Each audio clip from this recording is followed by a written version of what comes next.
মানুষের মধ্যে freezing point বলে একটা ব্যাপার আছে, যে পয়েন্টে গেলে মানুষ খায় দায়, ঘুমায়, টিভি দেখে, ফেসবুকিং করে, ক্লাস করতে যায়, আড্ডা দেয়, কিন্তু সে ভেতরে জমে আছে বরফের মতো। মন খারাপ? না। হতাশ? না। কিছু চাইছো? না। খারাপ লাগছে? না। ভালো লাগে? তাও না।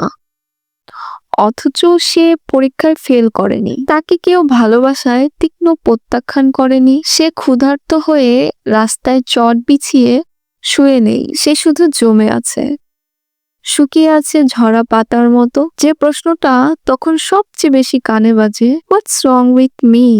আমি চলছি, আমি সুস্থ, স্বাভাবিক, কিন্তু এই প্রকৃতি, এই কোলাহল, এই শহর, এই মায়াজাল, এই একঘেয়ে আবেগ, কোনো কিছুই আমাকে টানে না, আমাকে কিছুই স্পর্শ করছে না। কিংবা আমি হয়তো স্পর্শের বাইরে আছি। হয়তো আমাদের সবারই কখনো কোথাও একটা ফ্রিজিং পয়েন্ট ছিল, বরফখণ্ডের মতো ভেসেছিলাম প্রশান্ত কিংবা আটলান্টিকা, ভেঙেছি, চুরমার হয়েছি, ভাগ্য প্রসন্ন হলে গলতে পেরেছি, একটু উত্তাপের আশায় অপেক্ষা করেছি দিন, মাস, বছর কিংবা একটা জীবন।